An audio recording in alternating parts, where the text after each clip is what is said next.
Film School Slacker contains adult language and themes. Listener discretion is advised.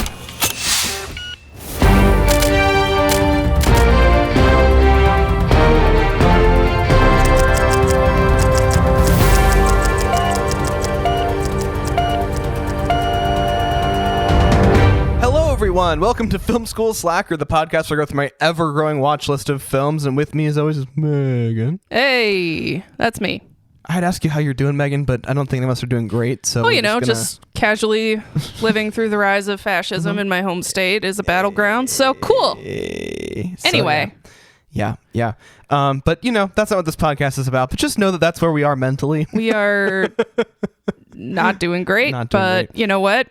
We're gonna, there's some, it's always fun to escape to the cabaret. You gotta laugh. Yep. You gotta keep living. Yep. You gotta, take a break, put your phone down and, and listen to a podcast. Which we're here anyway. We're happy to oblige for. But yeah. Okay. So what are we watching today, Megan? Today we are watching The Whole 9 Yards. From 2000, rated R, 1 hour 38 minutes long, starring Bruce Willis, your favorite, Matthew Perry, Rosanna Arquette, Michael Clark Duncan, Natasha Henstridge, Amanda Peet, Kevin Pollak, among others. Directed by Jonathan Lynn, written by Mitchell Kapner. Okay. So, yeah. I actually don't know a single thing about this movie. I didn't even know who was in it. I didn't even know. I can't even picture a poster or anything. I've never seen a trailer for it. I don't know anything about this. This one is pretty low key. Okay. I think it wasn't a box office smash. It was kind of. Excuse me. It was kind of under the radar. I feel. I remember my parents renting it from Blockbuster when it came out, and that dates it. I mean, my parents were big Friends fans, so Matthew Perry was an immediate draw. Sure. Okay. Okay. But yeah, this movie is unexpected. I'm going to say that it's not like thriller, it's not going to make you really think about a lot. It's very kind of low budget, action-y, sort of action adjacent, I guess. Action adjacent. That kind of reminds me of Gross Point Blank. Kind of, yeah. Okay. I'd put it on the same kind of vibe. Because it does involve kind of like the mob. Okay, so there's but is it a or person, like mobsters? Yeah, is it like a person that has crime connections in a dropped in a foreign situation? Is that kind of the vibe? It's more like a normal guy gets dropped into a mob situation. Okay. All right. And yeah, I mean, Matthew Perry is delightful. Made me rest. He struggled a lot with substance abuse disorder, and I was actually at a friend's wedding when I found out he died. Yeah. Downer. Yeah. Wow. Womp womp. But yeah, Matthew Perry and Bruce Willis really kind of aren't a pairing you would put together. Yeah, they're different vibes. They're very different vibes, and this is kind of a classic Bruce Willis role where he's just kind of playing Bruce Willis, but like a retired Bruce Willis. Okay. So, I mean, and it'll make sense once we actually start watching. But yeah, this is just kind of a fun little, unexpected. It's a solid entree. It's a solid, it's a solid meal, but it's not gonna blow your mind with anything specific. Okay. Yeah. No, I'm curious to see how that's how it'll set in our lineup. Cool. Yeah. It's funny talking about Bruce Willis. My barber Yeah. And I usually get into a conversation about movies every time. Yeah, love it. To the point now where I'm like, it's a threat at this point. You might as well just join for an episode of some point. But he was talking about how Bruce Willis didn't actually start in action. That wasn't like I think his original stuff was more along the comic side. Okay. And I think he played the straight man typically, but he was like a comedian. Yeah. This is, I guess we could call this action comedy. Okay. It Interesting. is with leaning more towards comedy. Because okay. of, Yeah. Matthew Perry and Yeah. such shenanigans. Got it. Okay. But yeah, I think you'll like it. I think it'll be a good distraction from everything that's going on. Yeah. And yeah. All right. Well, let's roll the tape. Roll it.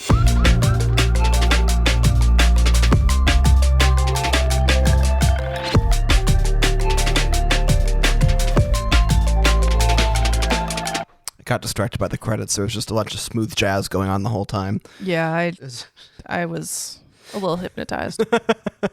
Was so smooth. It was just Oh, so nice. It reminded me of the Amsterdam episode of Ted Lasso. Yeah. Oh man. Yeah. Yeah. I had to watch it again. I just want to go to a smoky jazz club and just like sit and drink and listen to some smooth ass jazz. Yeah. I agree with that. Too much to ask? Probably right now. Yeah. That's fucking true. But hopefully soon.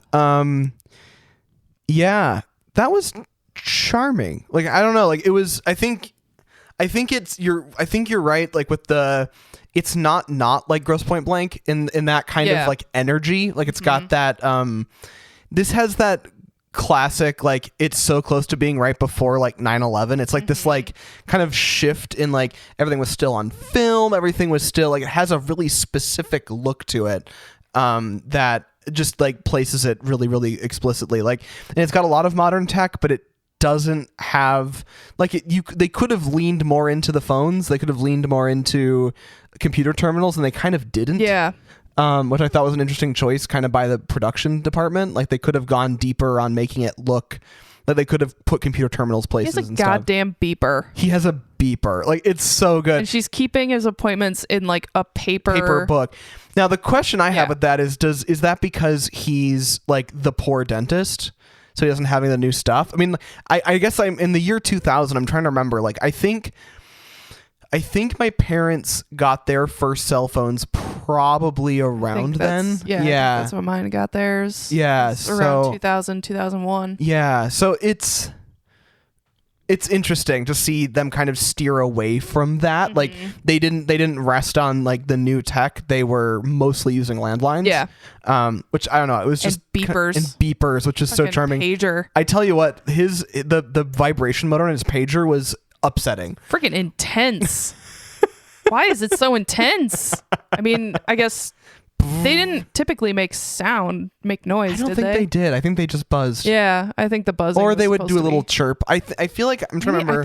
I think my dad's did chirp. Chirp. I'm sure you could select maybe if you just wanted to buzz or chirp, but yeah. I don't understand how you left people like messages. My understanding, you didn't really. I know, like it was just the number flashed, right? Or maybe you could like it was the callback. I think at the very end, I think the very end of pagers, there was some limited SMS situation. Yeah, but I think generally they were just like it would look and you could see the number that called you. Oh, that's my mom's number. Oh, that's whatever. Right. That's just such a wild thing that people would pay for that. I know. Like to have that in your pocket to be like, oh, I'm away from the phone, but I'm carrying this thing, and someone like was able to get. Yeah, it's just such a weird. Well, there's an episode of The West Wing where there's something going on. And Leo wants to like keep an eye on it, but he's having dinner with the president. Sure. And the president's like, if only there was some sort of telephonic device that when you called a certain number would alert you to something. And then he like, whips Leo's jacket back and it's his pager. I was expecting a cell phone. Right. And you're like, Or the belt clip cell phone thing, like BlackBerry. But or no, whatever. they were fucking using. Jump scared by a beeper. They were using freaking beepers in 2002. Pagers had some popularity later into, like, after cell phones were like fully established. Yeah. Like, I think pagers have like existed for a long. I think that you can actually still buy one for like very specific situations. Yeah, I think that there is still network support for some, but it was very popular for like doctors and stuff. Like they're still like very unique. Yeah. Are we both Googling Yes, this? we sure are. Pagers. Pager or beeper? Hell yeah. Bump box with 2 X's. Don't like that. It's a clear plastic. It's like the retro phone. Yeah. Oh, pagers continue to be used by some emergency services and public safety personnel because modern pager systems coverage overlap combined with use of satellite communications can make them really reliable. That makes sense. Yeah. No, it does make sense. It's a 2 Canadian pagers in 2024. Holy shit. That is crazy. It's not a pager. It's a fucking Bluetooth speaker. Pager. Damn it. I don't actually want a pager. Funny. Okay. Yeah, because during the rise of the pager, it became the subject of various forms of media. So because it was very expensive, of course, at the beginning, but it was... Pagersdirect.net. That will give you a virus. I'm getting us both pagers. You guys, what if we put a pager number on the website? And if we were in a good mood, we'd just call you back. Oh, yeah.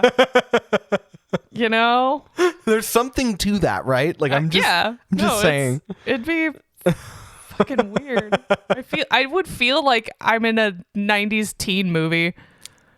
Once you've made the sale. Send me back. I don't want to be even here though anymore. we were teens in the I know. 90s. I'm nostalgic for an era I never had. I mean, I was there. I just wasn't old enough to be a teen. Yeah. Anyway, so after we've been really on tangents in our last episodes, which I'm okay with. It's okay. It's all good. If you don't want to listen to tangents, why are you here? Why are you even here? Okay. So this movie, I'm gonna get into the notes. Yeah. Because it was one of those movies that was very like based on the conversation we had before. I was very whelmed by like it was exactly kind of like it kind of stuck the landing to kind of what I was expecting to encounter with it. I didn't expect exactly how it transpired, but like the energy it gave was not surprising. It was very that kind of like Grosse Pointe Blanky. Yeah, self-contained. Kinda, almost like I call it the indie straight play comedy. Yeah. But in the form of a movie. And we don't make those anymore. It's like a blockbuster or nothing. Yeah, I'm kind of pretty annoyed by that because I love this where it was like a movie just that like was a weird little like a 90 like a side project for Matthew Perry to work on when he's not filming Friends. Yeah, it was like and Bruce Willis was bored that week. Yeah. It was a very like it was ostensibly about assassins. Well, so I was Grosse Pointe Blank. But it only had a little bit of violence. Yeah, it wasn't like the content matter was pretty funny and kind of disturbing, but like it wasn't like all about just shooting. Right. And it wasn't really that gory or anything. No. It was just kind of shooting. It was kind of like a TV edit almost with the gore, but that's fine for exactly. some people like you. Yeah. Who can't handle gore. I can't really handle a lot of gore either. It depends on the gore. Yeah, it depends on them. If it's like a quick like or very funny, like for some reason I've had good luck with the Deadpool ones. Mm-hmm. Don't know why, but other stuff I struggle with. At the beginning, I've never heard of any of these production companies. Like not a single one. I was at least thinking, like the distribution. None of them are still in business. It was like, and I loved back in the day when the really ridiculous 90s somebody learned how to use 3D graphics, like intros. Oh, warms my heart, and I miss it. Oh man, the super hyper like macro close up toothbrush situation was not for me. I did not. The tongue was what was my undoing. It was like, ugh. The tongue. Hold on. That's going on It was list. like The tongue, the tongue was my undoing. Hold, please. I love that it's going on the out of context quotes list, because out of context. Yeah. that sounds real Sounds dirty. a lot more fun. Yeah, for those who are unaware, Megan and I have lists for each other they have been maintained for a very long time. Called time. out of context Megan quotes and out of context Ian quotes respectively. And so anytime we say something a little out of pocket that makes no sense out of context or sounds really filthy out of context, we just drop it in there. Basically our own little like no context theater lists on each other. Yeah, exactly. When you die, these are what are going on your headstone. Good. So will yours. Give me your Awesome. butt. Give me your butt. We're going for not Mumford and Sons. I love that. I don't have a dick, but I have a great imagination. You've got some good ones in here. I do. Noah Wiley has taken over my brain. That is still true. Because you know what? The Pit season 2 is currently airing. Yeah, I know. Allie's been watching it. Oh God, it's so good. It's such a good show. I'll show you God's thumb. The math show my husband watched. Amazing. The math show my husband I don't even know what that was. I'm pretty sure that was Numbers. Oh, anyway. And I just couldn't think of what it was. the title, and That's it was amazing. the math show. I absolutely adore these lists. They are worth so much to me. Let's pull some of Ian's up. I love how filthy this martini is.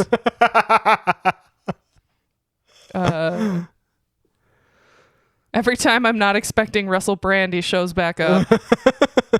Don't get me started on compact fluorescence. Maybe I'm a lesbian. That's the thing. That's the thing. It was an ordeal, but at least he was fast. I don't need to destroy a toilet today. I do not want Bob the Tomato on my ass, and you can quote me on that. You can quote me on that. I'm a single man. All I have are my plants. So yeah, moral of the story. It's a good time. Such a fun time. We have a good time with that. Okay. And I had a moment where I realized this is the first thing I've really seen Matthew Perry in. Wow. Yeah. Yeah, I guess. I didn't watch Friends. I Maybe mean, you didn't I watch guess Friends. I've technically seen some of Well, him in yeah, Friends, but like it's so fucking ubiquitous. right. And I did watch like the first like 4 episodes of Friends at some point, just being like, I should just get up to speed. And I was like, I will kill myself. I cannot watch this show. This is terrible. It's, you know, You have to either have it in your system at a certain age. I call it the Nightmare Before Christmas paradox. Like you just have to have it in your system at a certain age. Gotta get it in before. It just doesn't take. It's like a vaccine. Right. You got to get that done early enough. Yeah. Yeah. And my parents, every Thursday night, we watched Friends for years. So There you go. all the way through to the finale in 2004. Yeah. They actually had the finale episodes, like the 2 or 3 before, on DVD. Okay. You know, so yeah. So I grew up watching Friends. Very familiar with it. Very familiar with Matthew Perry. Love his work. He kind of plays the same character in these. Yes. He and that's just kind of his thing. Energy. He has that kind of manic, slapsticky. Yeah, it's just built in. Like, he's not that especially like lanky, but he kind of has that like. He's kind of floppy. Yeah. And he has the energy of a person who is simultaneously competent at what he's good at and also like a bit of a goof. Yeah. Like he kind of pulls that off too. He's the lovable doofus. Yeah, because like what is his profession in That's actually it's a Barney Stinson sort of thing. Oh, it is. Where it's a please situation. He's oh my God. That's actually, there's an episode where they do a trivia game about each other. And they don't know what he versus does. each other, and one of the questions is, what is Chandler Bing's job? And they can't know. They're like, he's a transponster. What? And yeah, he has some like corporate title that probably just means nothing. Turbocabulator. Yep. He works on the Weenus report every week. Wonderful. God, I know so much about that show. Like, welcome to on Patreon, our side podcast where I just ask Meghan questions about Friends. Please do. I could probably answer them and it would mostly be correct.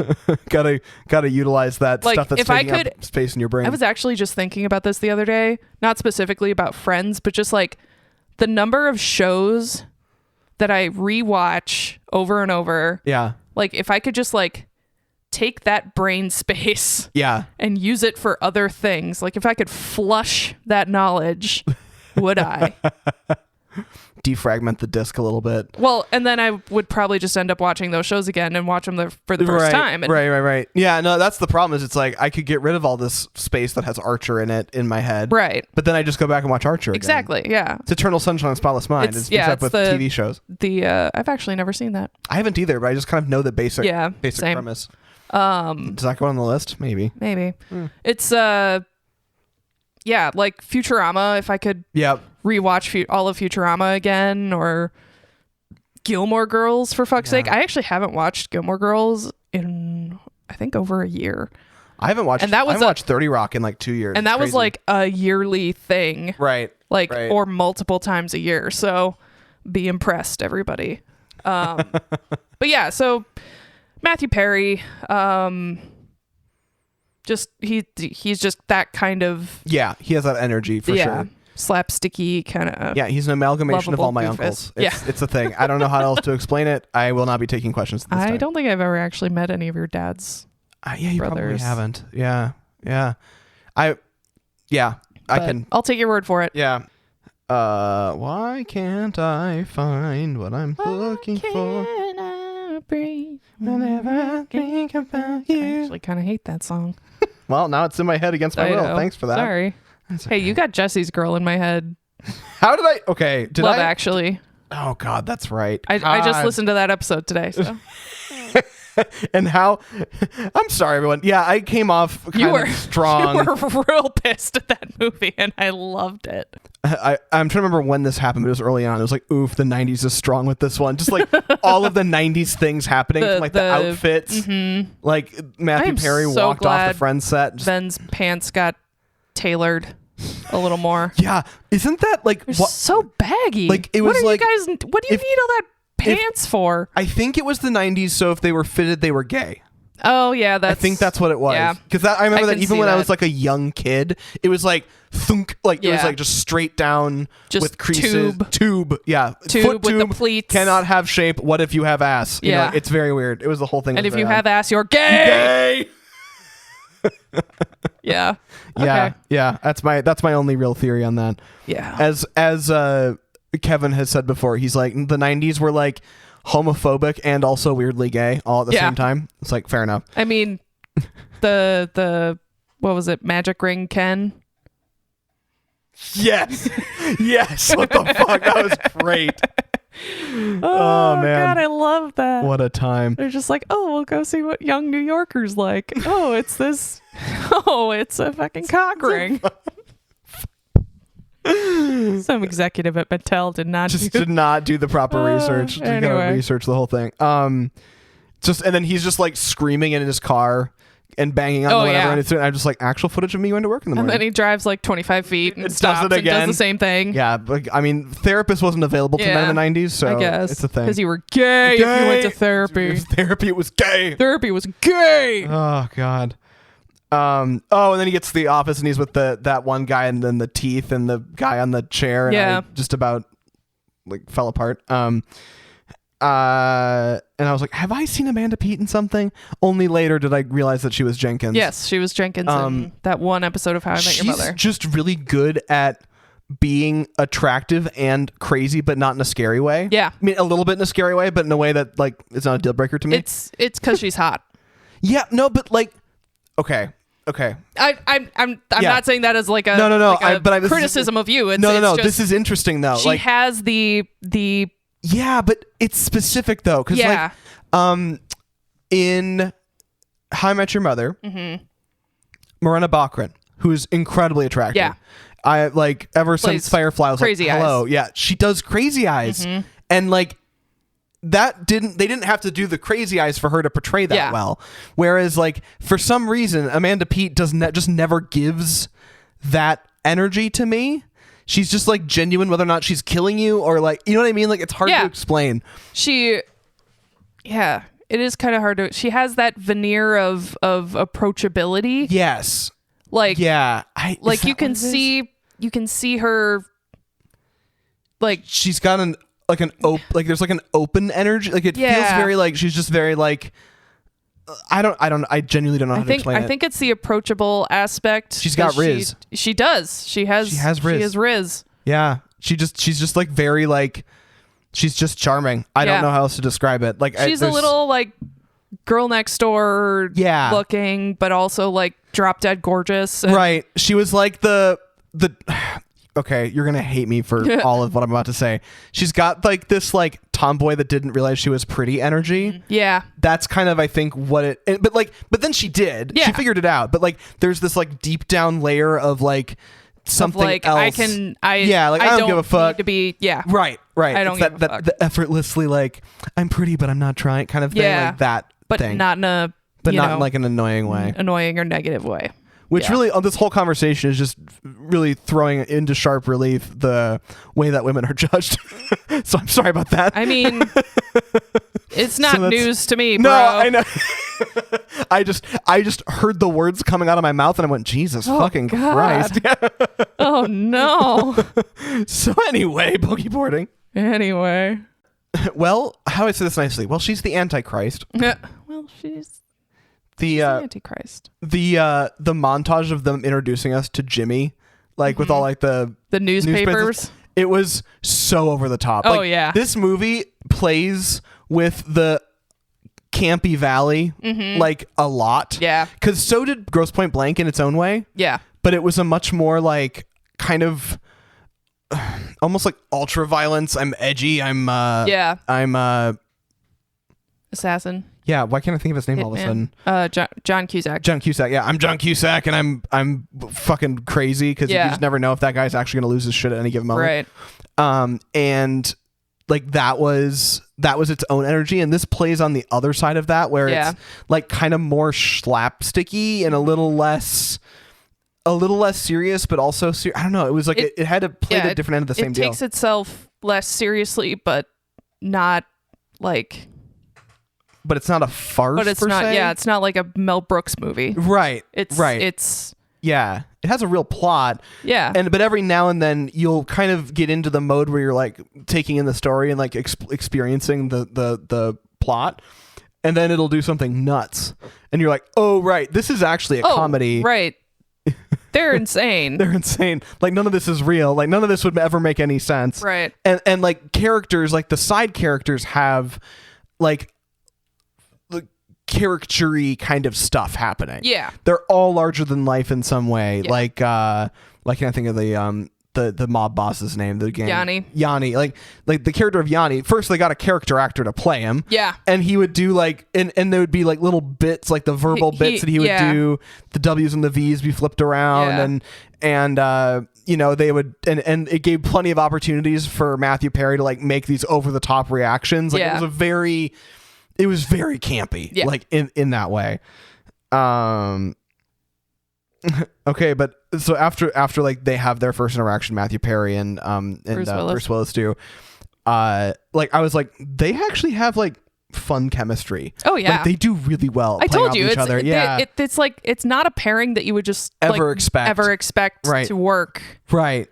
But it's good. But there's a really good give and take. Yeah, it's very like you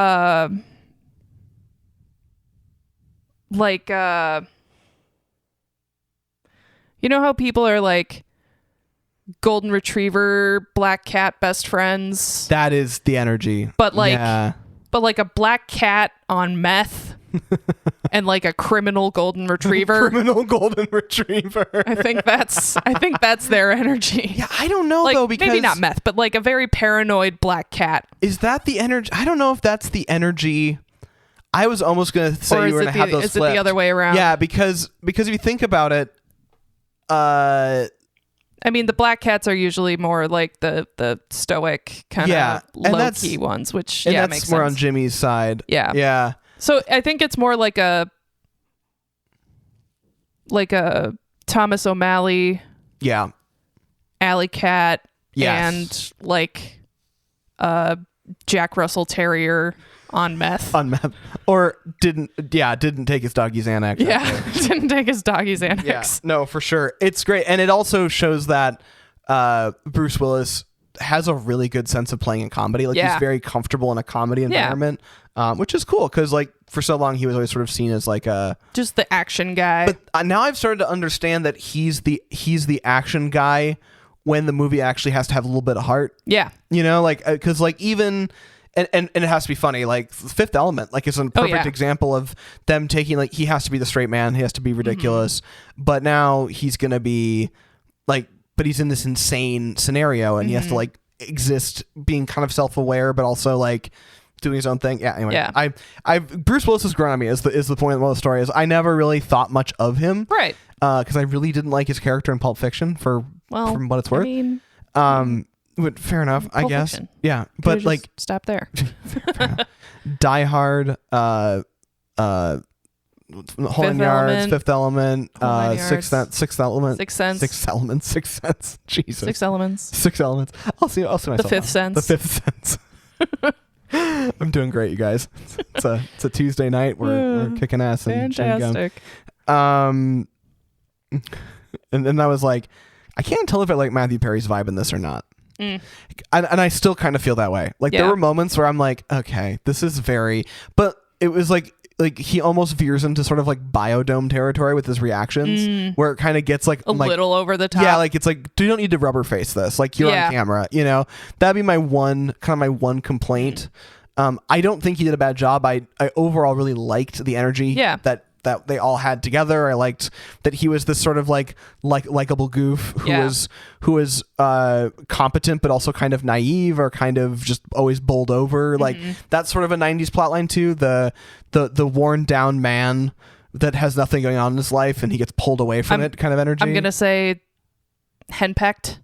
Yeah. Which And that is something that I've been kind of walking around right now. We probably should talk about that at some point. But I also feel like, again, it's campy in a way where they've made the person seem unrealistic. Yeah. Like she's an unrealistic character. Yeah. But also like it has to play into some tropes. And they did. I actually farther down did make a note where I'm like, oh, he made the married joke. You know, like, like there's some of that going on. There's a lot of that. That kind of Jerry Springer, I hate my wife energy. Right. But like then you meet his wife and you're like, oh no, she fucking sucks. So like it is in this case, like if you take it in a vacuum, like whatever, I don't know that I care that much because I don't think it's because she's a woman, it's because they've made her a bad person. Well, and it's the I mean, it's not like he doesn't like being married. He doesn't like being married to her because, you know, the second he's able, he marries. Yes. What's her face? Yeah. Yeah. Cynthia, whatever. Yeah. Cynthia.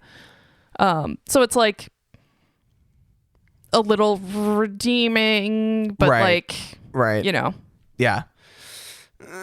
It's imperfect. It's of a specific vintage for sure. Yeah.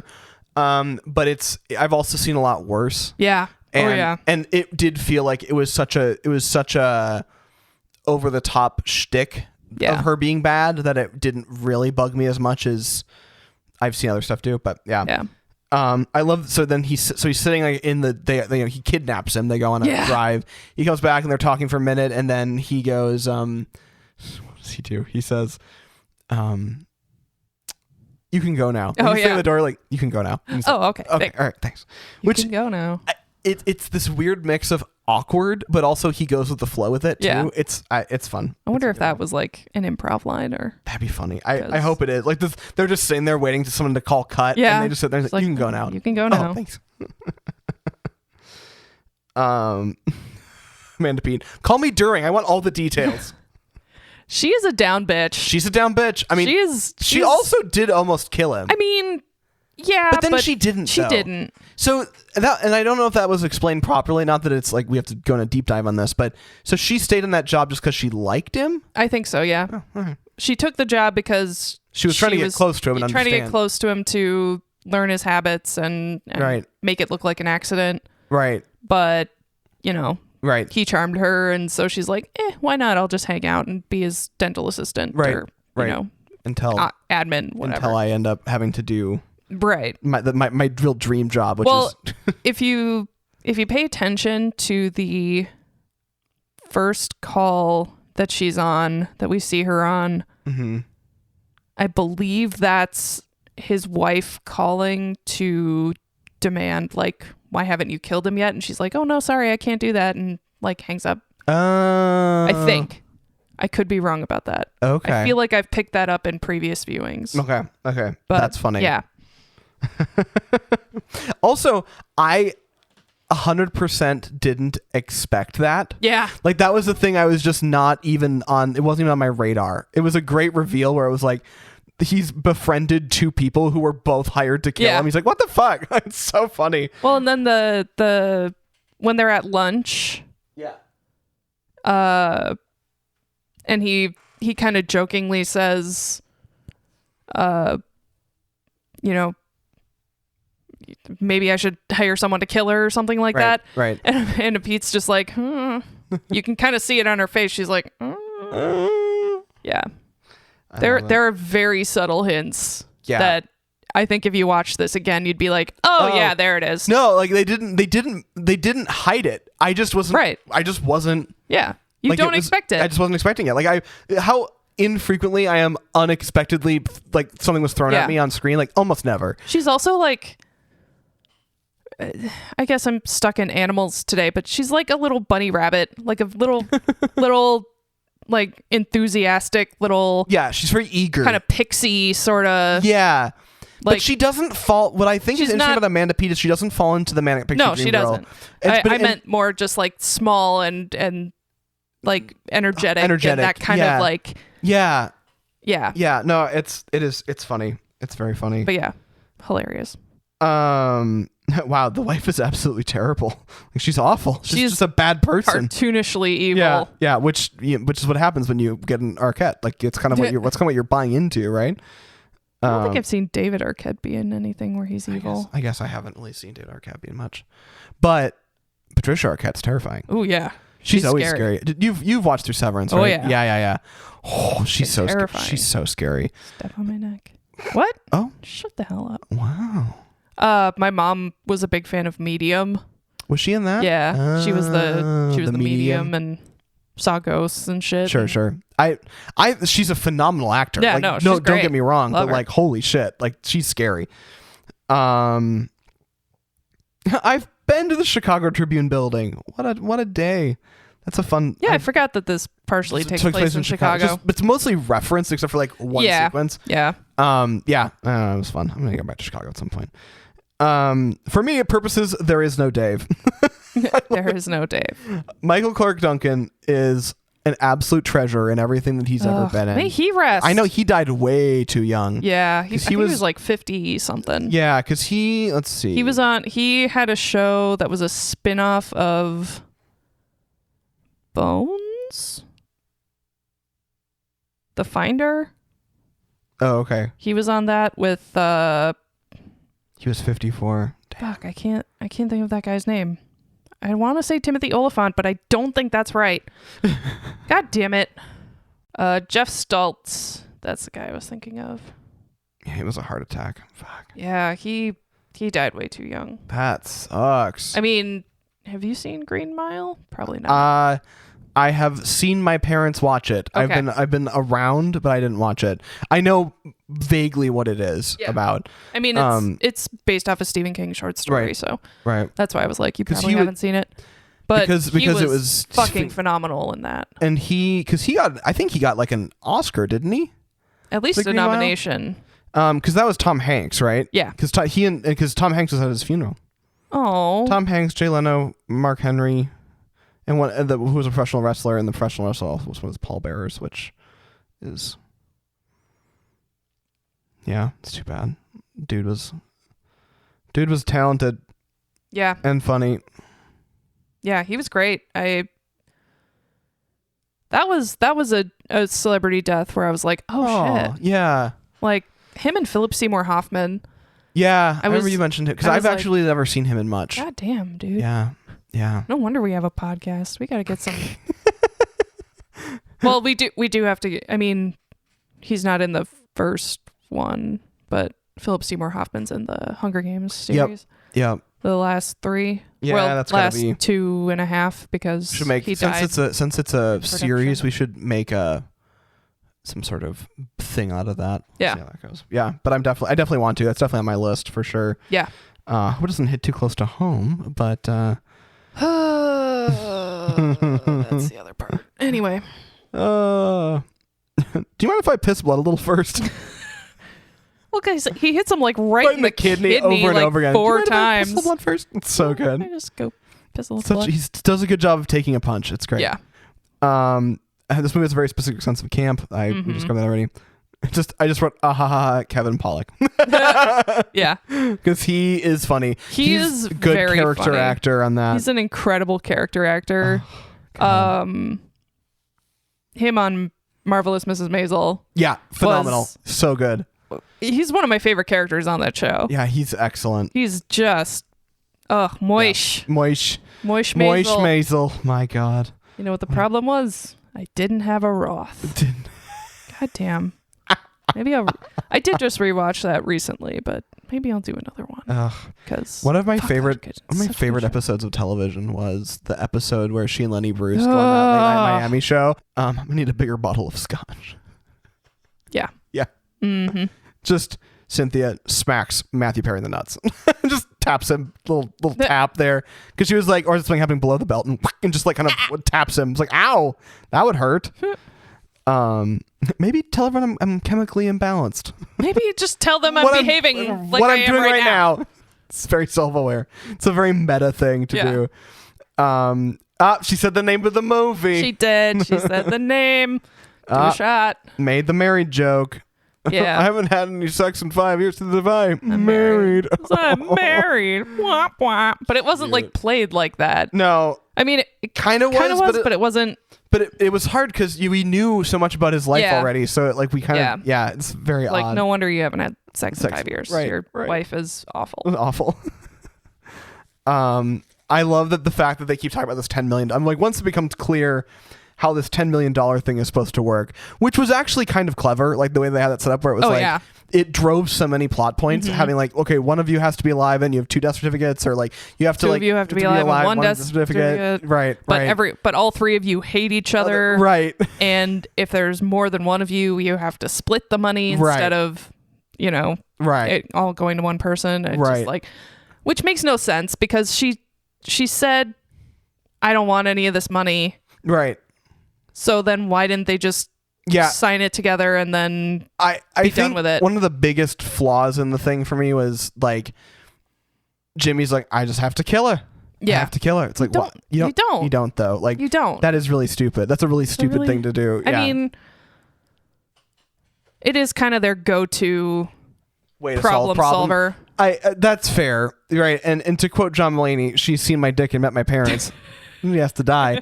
I get it. I get it, but also like, no, you don't have to do that. You really don't. It's very much like, if she doesn't want the money, she could just sign over the check. Even if they cut the check for $5 million a piece, she could just sign it over to you and then you're done. Like just do, then you can just walk away. Right. And we're all fine. It's absolutely bizarre. It's just, to me. it's very, and like, I mean, yeah.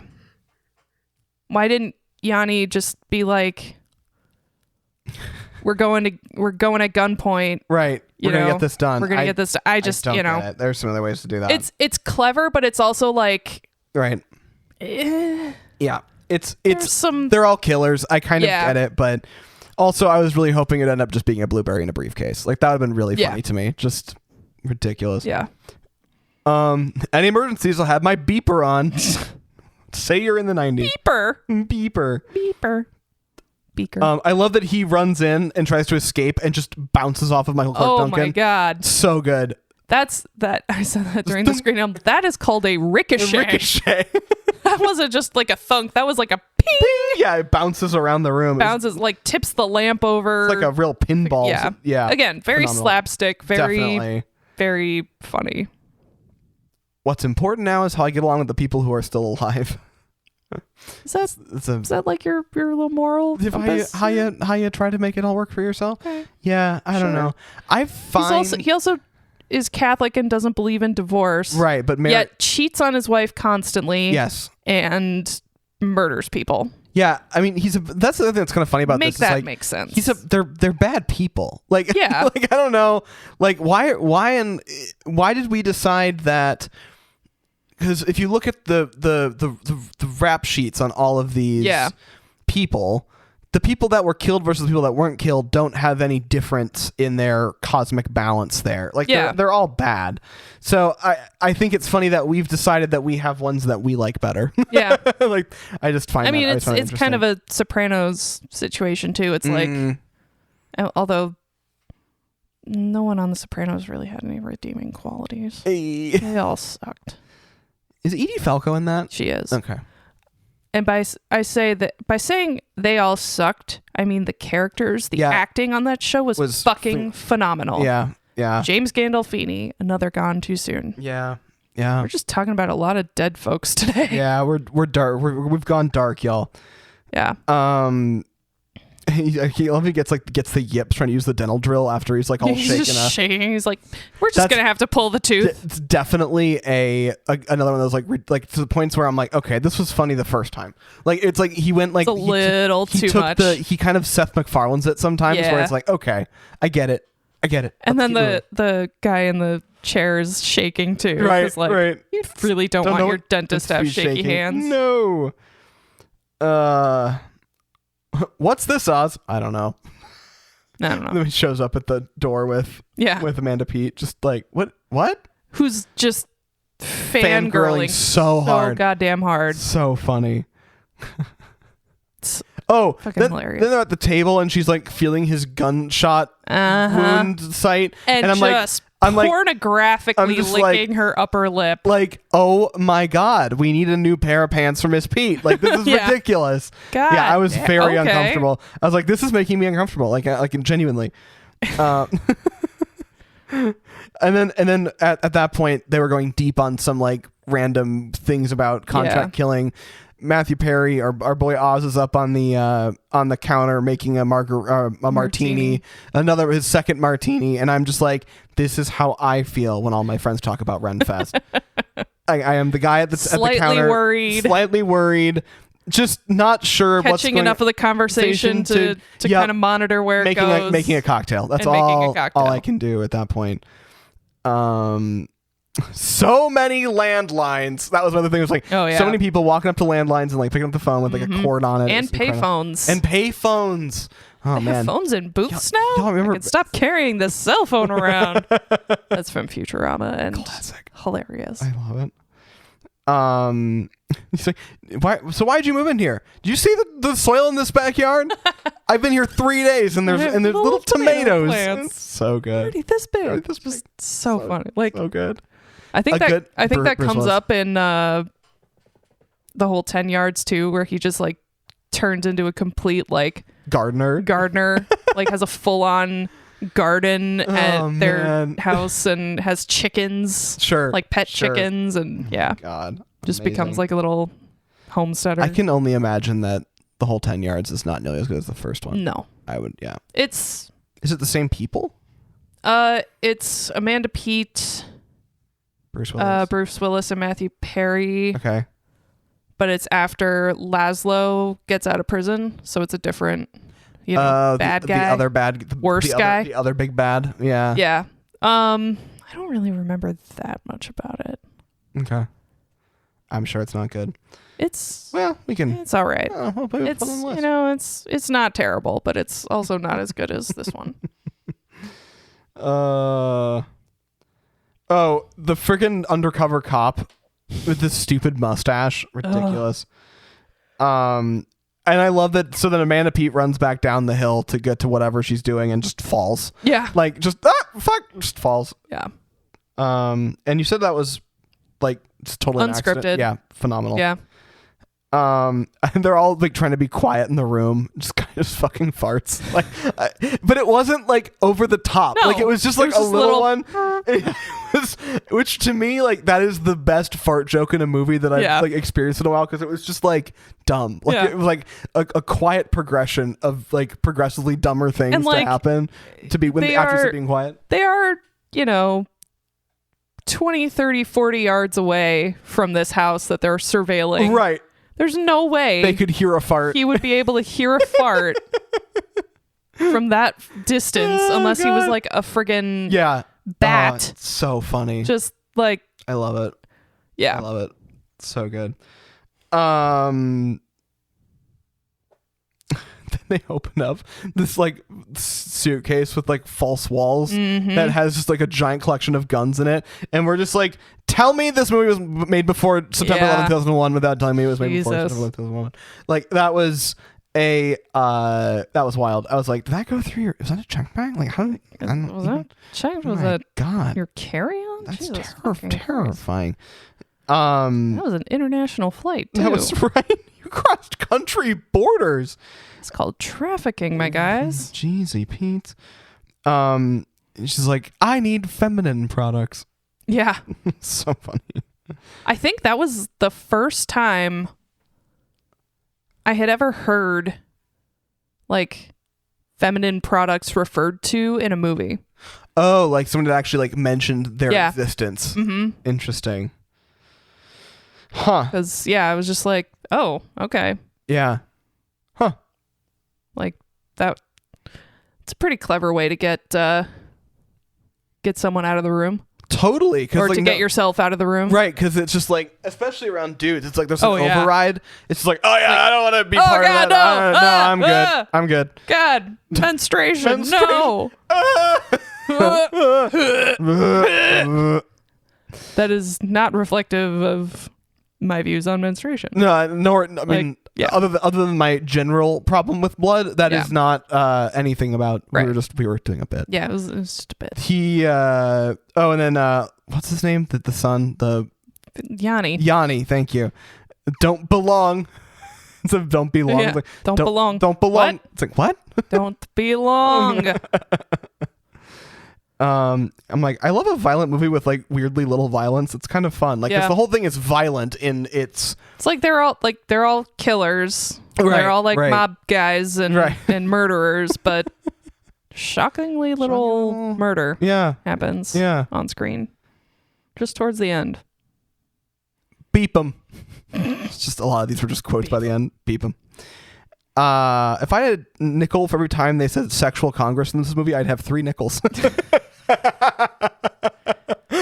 That is such a weird. It's such a weird thing to say. A weird way to sexual put congress is not a thing that anyone sexual says congress. Except for in the first Kingsman movie. Out of wedlock with my black Jewish boyfriend. So hail Satan Congress. And have a great day, madam. So hail Satan and have a great day. One of the best lines delivered by Colin Firth. Colin Firth is just an absolute treasure. Yeah. Anyway. Yeah. Anyway. And don't forget the corpse. Yeah. Don't forget the corpse. Just good life advice. Yeah. So the music, I realized by this point while they were like working in like the dentist office, the music throughout was kind of jazzy. Yeah. Like it wasn't just the end of the movie. It was kind of the whole jazzy throughout. Thing. Yeah. It was I think the score is kind of underrated. Like it plays a little noir. Yeah. Like just music. Noir enough. Yeah. And so it like adds an interesting kind of subtext to the movie. Well, and he's when they sneak into his house to kill him, he's watching like an old Humphrey Bogart film noir movie. Yeah, like there's definitely like it's like there is an argument that someone who is smarter and more versed in writing things than me, that could be made that this is like an homage. Sorry, this could be an homage to like a film noir. Yeah, like it's like a farce. Totally could be on it, because you've got these like contrived plots, contract killers, the dame, the blood, like all that stuff is happening, and they kind of only kind of wink at it in that one scene where they play something, and then the music underneath has that very smooth jazzy. I saw walking down the street, like that very like that was kind of going on. And part of it takes place in Chicago. Like it just, to me, it feels like there's there's saxophone at midnight. Yeah, exactly. On a rainy street in Chicago. Exactly. It's like someone was like, I made this movie, but I want you to know that I watched a lot of film noir before I wrote the script. Yeah, like that, and quite a bit of cocaine. But it was cool. I liked that kind of nod because it felt like it was kind of present, which was cool. Let's see. I love that they duct taped the corpse to the X-ray machine. That was pretty funny. By that point, there was a lot of fades in and out, and you know how I feel about fades. Yeah. I mean, every now and then it's fine, but at the end they were like, I felt like they were kind of having to work hard on the fades were doing heavy lifting because they were doing a lot of kind of time jumps. Freaking yellow bug. The yellow Volkswagen bug. Yeah. She was driving around. That was pretty funny. That's such a like 2000 thing to have a bug. Like that would have been a very expensive vehicle for the time. If I recall correctly. They were pricey. Like brand new. Right. Like they had just come out and he had this shitty old Toyota Corolla. And I had a Barbie bug. Did you? Bug from like the little Barbie? Nice. It was yellow. Yeah. It's cute. My grandpa had a bug for a while. It had the metal, like it looked like an old one. And I was like, That's cool. Yeah, it is. I like the look of those. Yeah. I don't like the origin. Yeah. It's not great. Yeah. Just don't overthink it. Yeah. Well, I had to kill one of you. Chuck's gun. Just throws it into the thing. It's just so ridiculous. Also, don't throw your guns in the water. It's littering. It's littering. And then he just chucks a beer into the water. A lot of littering happened in this movie. Yeah. Not just there. It was like, why are we throwing shit places? Like, what are we doing here, folks? And the credit sequence, as we alluded to before, was adorable. Like it was just it was very best way to describe it. Like it was just very charming. Like you're in like a jazz club. It was just very low key but fun, and she was like singing it. I think it looked like a live performance. Yeah. It didn't look like it was like a dub. Like I think they actually somehow did that, even though they were shooting on film. So I don't know how they got away with that so well. But I don't know. Yeah, but it was nice. It was nice. I mean, I know that they can shoot audio alongside film. It was just it felt like it would have been loud. Like I guess I don't know how loud like late model Panavision 35mm cameras were, but I know that there was like the film transport like makes like a projector noise kind of. Oh. So like, and I know that they'd built them into these boxes that made them like they were isolated and stuff, gotcha. But they weren't totally sound free. So I don't know. I'm be curious to know how they did that. Apparently IMAX ones, like the big Omnidome ones, those are like actually loud. Like you just can't shoot it near a like you have to kind of like isolate them from. No wonder it's all like nature documentaries and shit. Yeah, literally. IMAX is fun too because it goes to the camera this way, like side to side. Ian does a visual movement on a podcast, and it just like. So it like rotates across the screen this way, and it's 65mm, or they call it 75mm. So it's like, or 70mm. So it's like just a bigger chunk of whatever. But anyway, but digital IMAX, fun fact, the OG digital IMAX was only 2K. It was a little bit bigger than 1080p. So it was actually only like, you were just watching an HD picture, but just on a giant screen. Damn. So anyway, any more fun facts anyone wants? Thanks. I'm here all week. Let's rate this thing. Yeah. Production and design. I mean, it is. Yeah, it is. I never questioned it. No. I liked Canada. It was cute.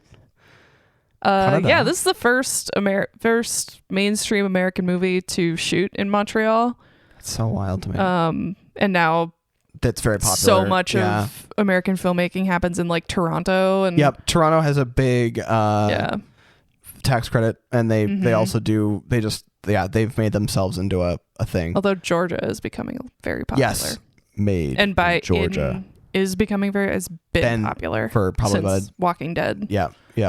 Started shooting there. So the other thing about like that whole area, like by Montreal, like you can also make things look like Europe really easily. Yeah. So that's also well, I mean, it's French. Yeah. So yeah, absolutely. But I mean, French inspired. It's just easy for people to be like, because there's some areas up there where you're like, what the fuck? It's kind of like I don't want to say Savannah because of all the like live oaks and shit, but kind of like that East Coast where you can find really old stuff. The European influence throughout the whole, exactly, very walkable town and shit like that. So yeah. I don't know. I feel like I don't want to like pull anything away from it. But like so maybe like a 4, 3.5, 4. I was gonna say 4. 4. Do 4. Let's do 4. All right, story.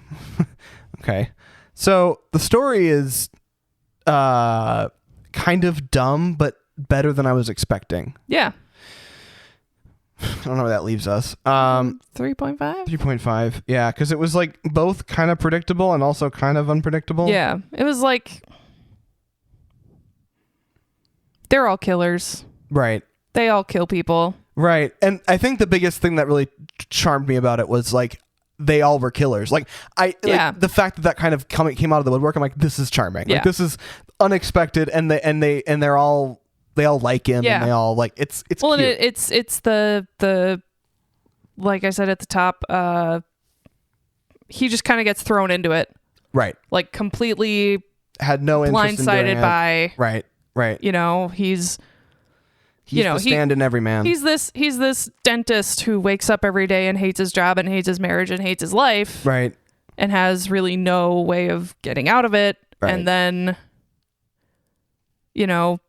he's worth more dead than alive. So his wife hires a hitman who ends up being his receptionist. And then a hitman moves in next door, and he's just kind of like thrown into this larger story. Right. Where he actually finds the love of his life. And it's things work out for the better. It's cute. It's cute. It's it's nothing like groundbreaking. It's not like a major mind fuck or anything. I wish they made more stuff like this. Yeah. Just kind of silly little plays. Yeah. Yeah. Huh. Performances. This one's hard for me. Because I think... I don't know. I kind of want to... Certainly nothing below a 3.5, but I think it might be a 3.5. Mm-hmm. And I don't know if it's just because like some of the acting was like acting. Like it was very like... I know some of that was on purpose, but some of it still felt like it was incongruous with the overall vibe. Yeah. So... And it was also the 90s, so I have to remember that too. Because, or not the 90s. It's 2000, but let's call it the 90s. Still, pretty much the 90s. 2000s didn't really start until 2001. Yeah.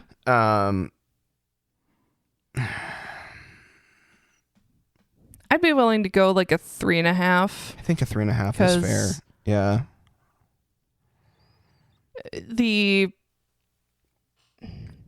Both antagonists, his wife and Yanni, had the most ridiculous accents. They really did. It was, And I get that it was a character bit for Kevin Pollak and good for him. He's fantastic, but like the whole thing, there was... She is cartoonishly evil. Right. And I know she's written that way and it's nothing against her. It's just like... Yeah. It was played weird. There were energy shifts and stylistic choices that were very clashing with each other. Yeah. Where like Matthew Perry's character, while he was a little floppy, a little Gumby, and a little over the top reactions kind of situation. Yeah. He still played sort of it kind of straight. Mm-hmm. And then having these characters that were really nuts didn't translate to film as well as it maybe would have translated to like the stage. Yeah. And I think that's maybe where I'm running into problems. Gotcha. Like some of that. Yeah. So I think 3.5 is fine. Cultural impact. Yeah. I don't know that this made that big of a splash. Yeah, you kind of mentioned at the beginning. I can't really justify a 4 or 5. Right.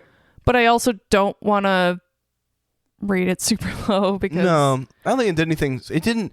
It certainly wasn't a blight on late 90s filmmaking. And like you've mentioned a couple times, we don't really see stuff like this anymore. I know. It's very,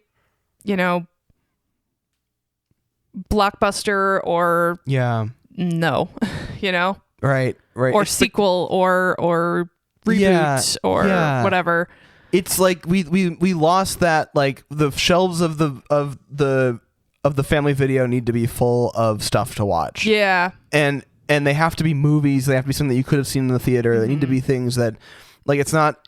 It's just a movie. Like, I don't know. Like, it's a format that I feel like we just don't do a lot of, and I think that it didn't do anything wrong. Like, it didn't egregiously fuck up, especially from its era. I don't know. But I think you're right. I don't think it has a lot of It didn't really. Now that we've rated it mostly, I am going to check its Rotten Tomatoes. Okay. Because I never look until after we've. It didn't really, do anything revolutionary or. Right, but it had a good. But it's a good move. It's a good movie if Yeah. It's just popcorn meter is 64% on Rotten Tomatoes. Okay. Which is, it's all right. And I also think one of the things I like about it is it's an hour and 40 minutes. Yeah. It's not. I never felt like it 2.5 hour epic that. Yeah, I never got fatigued on it. It never overstayed its welcome. It told its story. It got in. It got out. Like I think it did all right. So kind of what it lacks in, kind of cultural consciousness and poise and whatever. Like it makes up for in the fact that it kind of held its own. Yeah. It did all right. And I think that, do we give that a 3.5? I think it's worth a 3.5. Yeah. All right. So that gives us a rating of 3.6. Okay. 3.6 has 2 other movies in its lineup, and I feel very vindicated. Not vindicated, but I feel like we made the right call. Okay. Its 2 3.6 partners are Top Gun and The Lost Boys. Okay. And I think that's probably on par for the vibe. Yeah. Above it at 3.8 is Fight Club, 2001: Space Odyssey, Scrooged, and Secret of Nim. And below it at 3.5 is Hot Tub Time Machine, Titanic, and Pulp Fiction. I was wondering where it was in relation to Hot Tub Time Machine. Hot Tub Time Machine used to be our lowest, and it hasn't been for a while. Then X-Men: The Last Stand was. Yeah, X-Men, but that is actually not the. So, Hot Tub Time Machine, Titanic, Pulp Fiction are 3.4 or 3.5. 3.4 is Biodome. Nice. 3.3 is X-Men: The Last Stand. Okay. And 2.8 is Love Actually. Wow, I really didn't like that movie. Really fucking hated that movie. Yo. No, this was a fun film. It was like going to a night at the theater, like going to see a play. I think this could translate pretty well to to a stage production. It was fun. I think it was I think everyone that was in it did a solid job of portraying their character. Bruce Willis is always fun as that kind of like tough guy, but is funny, is kind of aware of it kind of vibe. Amanda Peet I hadn't seen since Jenkins. Yeah. So like I was cool with all that. Like it was fun. I think it was a good experience. So it was good to see Matthew Perry in something again.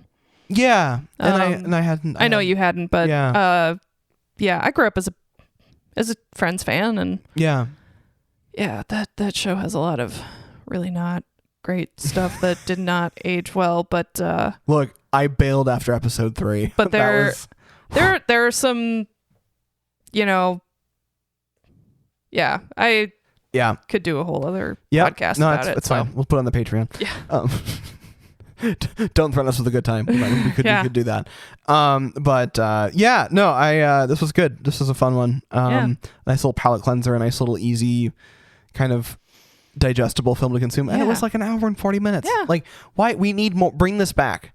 Not everything has to be a 2.5 hour blockbuster. Yeah. Not everything has to be a 6-part miniseries. Or it's CGI'd within an inch of its life. Or it has to have CGI even though it doesn't really need it. Yeah. Like, let's just, come on. Just for once, Ted, be cool. Making a movie that's just kind of a movie and kind of rests on the... Anyway. Yeah. So, so that was good. But with all that being said, thank you so much for listening to Film School Slacker. I'm Ian. I'm Megan. And we will see you next time. Bye. Thank you for listening to Film School Slacker. Our graphic design is by Mitch Ransdell. Music by Ariel Shalom and Ziv Moran. Voiceover audio provided by Mike D and Janet Paoni. Learn more at filmschoolslacker.com.